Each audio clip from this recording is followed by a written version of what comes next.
Hey, listeners, we are taking you behind the scenes of another one of the companies that I have done some work for. You know how every once in a while I love to take you behind the scenes, what happened, what my thought process was, and that's what I'm going to share with you today. So let's get on to the show.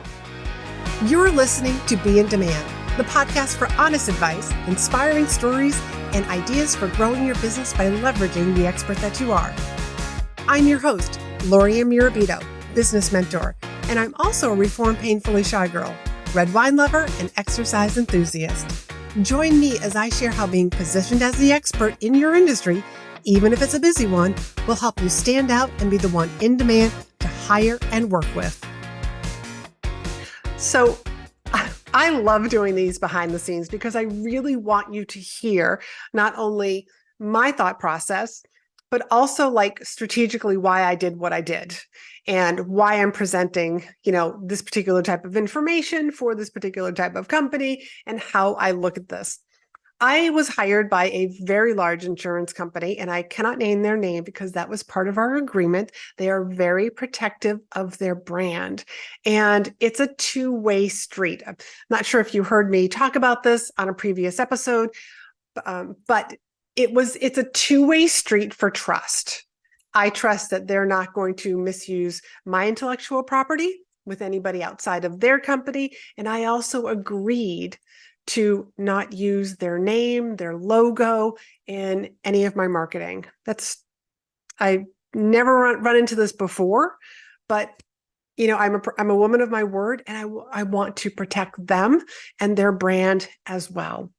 So part of my agreement, I'll just talk about the agreement first. Part of my agreement with them was, they had to give me the video because this was a virtual event. So that in and of itself, that was a little bit of a stumbling block, but we all figured it out how we were going to do this. And because they actually did some editing because they wanted to take out some of the stuff that had nothing to do with me. And that was fabulous. That's less editing that I had to do.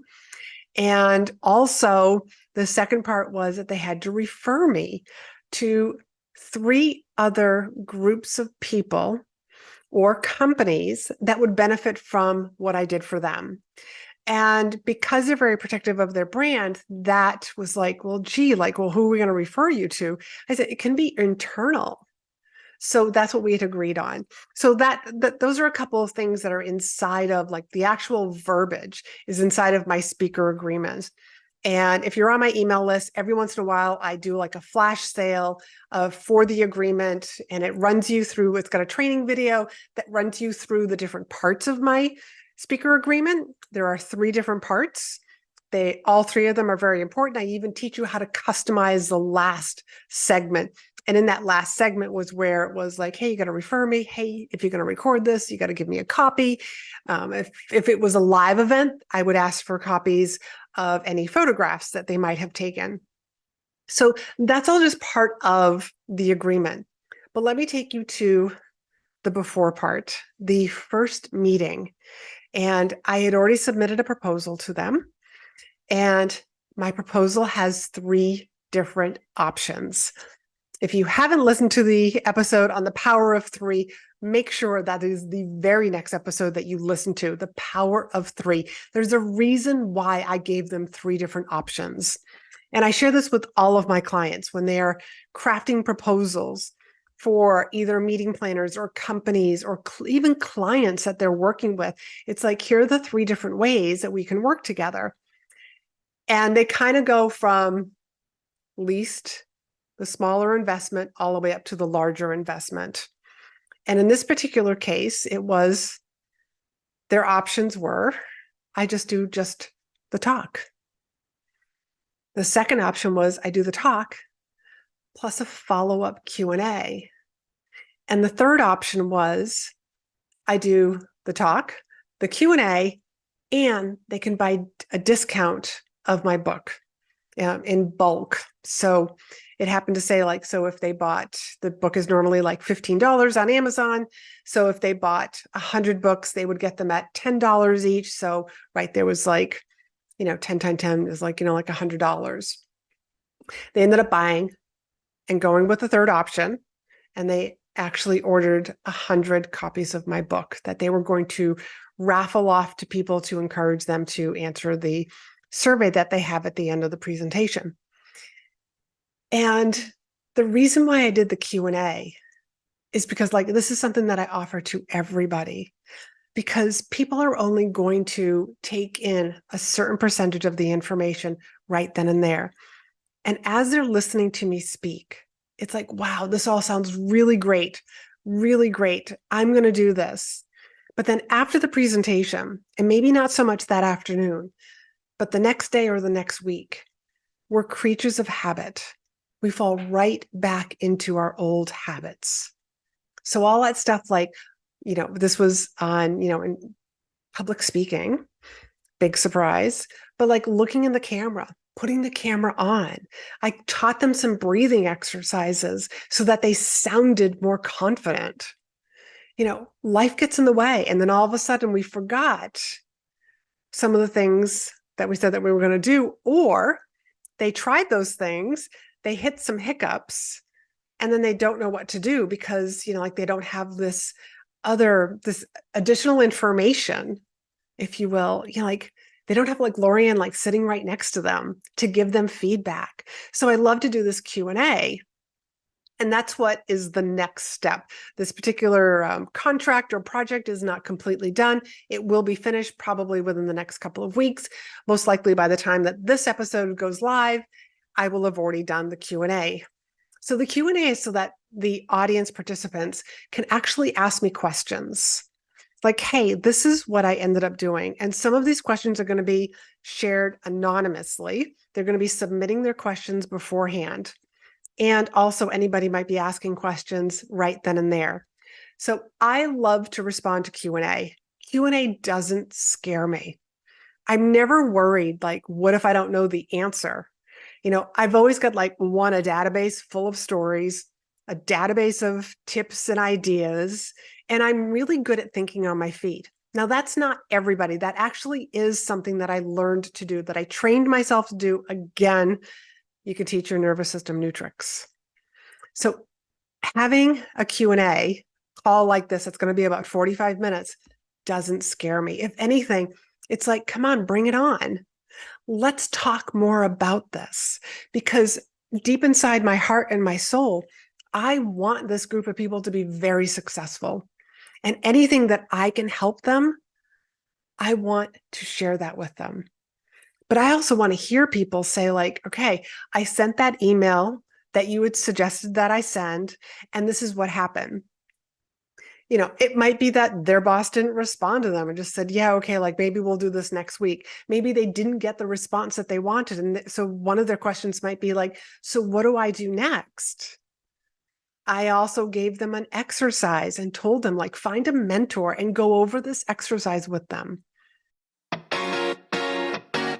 Are you ready to leverage speaking as your best form of marketing? There are over 7,500 events looking for speakers every single day. Speaking positions you as the expert in the room, but you probably don't know where to start. So I created this great resource called the Directory of Places to Speak. This resource will help you get started today. So head on over to speakandstandout.com/directory to grab your free copy now. Don't miss this opportunity to be the expert speaking to audiences filled with your ideal clients. Let somebody else's eyes and opinion and thoughts on you, let them share that information with you so that you can grow.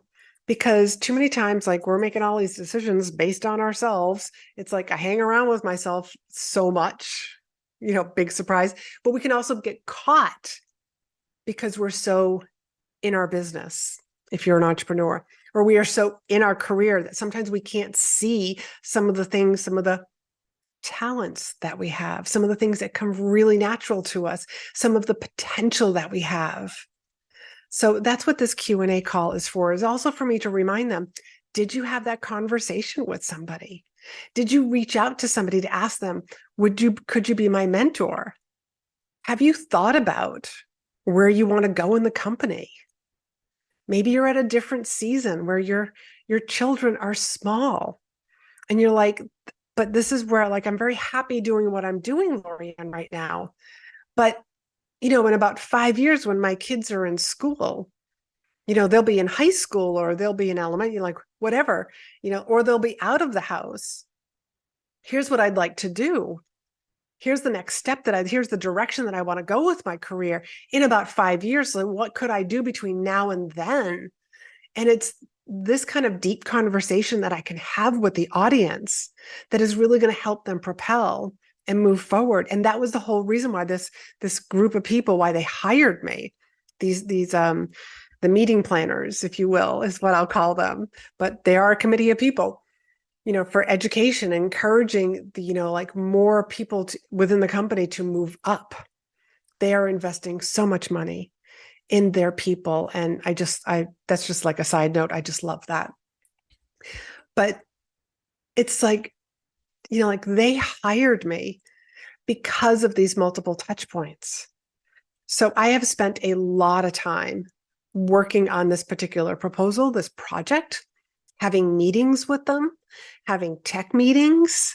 I sat in on another meeting that they had where they actually brought in some of their other female leaders, and they just asked them. It was a beautiful, like experience. And that was something that I said, if you're going to have this, I would really like to sit in on this so that in the event that one of the audience members asked me a question, I'll at least have this information also to be able to share with them.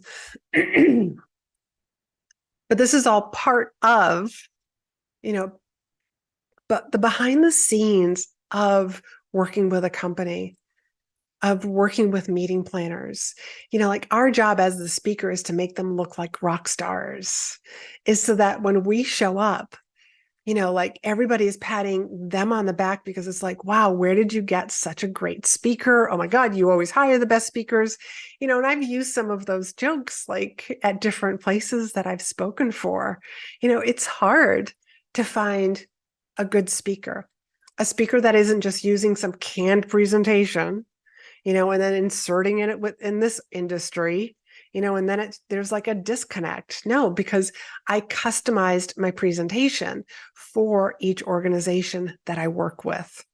So I just wanted to share all of this with you. There's so much that goes into this. And one of the things about being one of my private clients is that I am walking with you side by side. When you do that initial reach out, here's the presentation, here's my proposal for this particular conference, when they say yes, when they say no, like sitting down with them, like, let's book a call so that we can talk a little bit more about your conference, about your needs.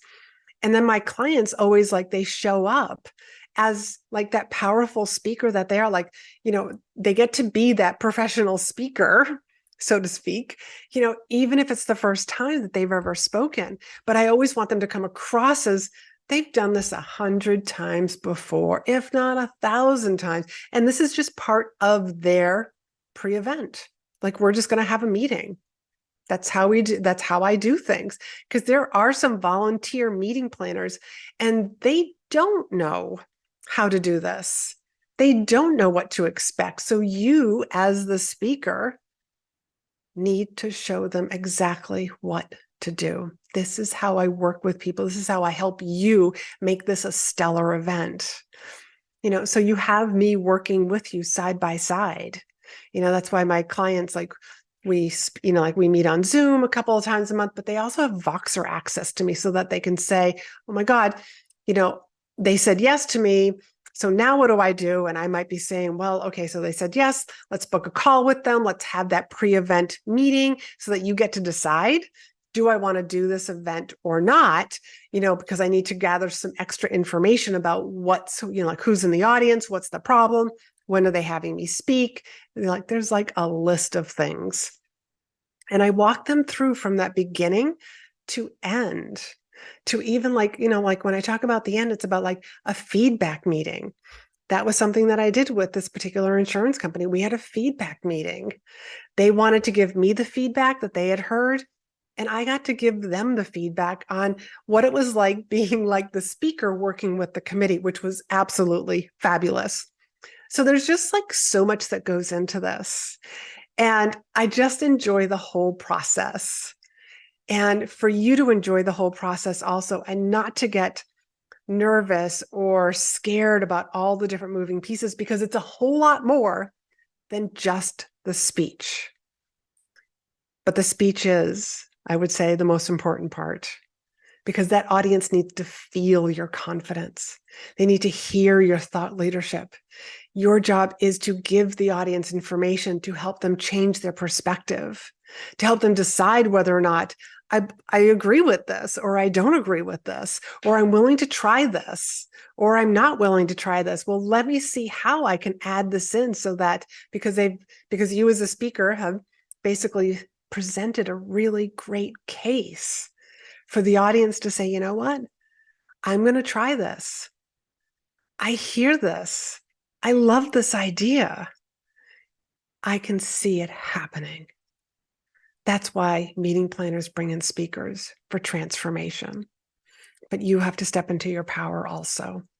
So if this is something that you're like, I am sick and tired of throwing money at marketing that isn't working, I need to be positioned as the expert. I need to get in front of groups of people that are my ideal clients. Then I want to encourage you to book a call with me. Book a call and we will talk about your business, your goals, and if speaking would help you, if speaking would add to your marketing, or is it going to be just another to-do? Are you the right person? I only work with a few people at a time. So right now, I had one client who just finished up working with me, and I have space for one more person right now before you have to go onto a wait list. And right now is a beautiful time to actually start crafting your presentation, reaching out and finding the right places to actually speak for. How do you pitch them? I will walk you through all of this. When we are done working together, you will have, this is if you're working with me privately, but on our call, I will help you decide which one of my programs, whether it's privately or one of my group programs, is perfect for you in your situation. When we're done, whether it's one of my group programs or working with me privately, you will have a completed signature speech. You will have something that is like verbal art, that is compelling, captivating, and most importantly, converting, because you want to have your audience raving about you, remembering you, and referring you. So if you want to learn more about one of my programs, or if you're a good fit for one of my programs, book a call with me. That link to book a call is down below in the show notes, and it is chatwithla.com. So till next week, be in demand.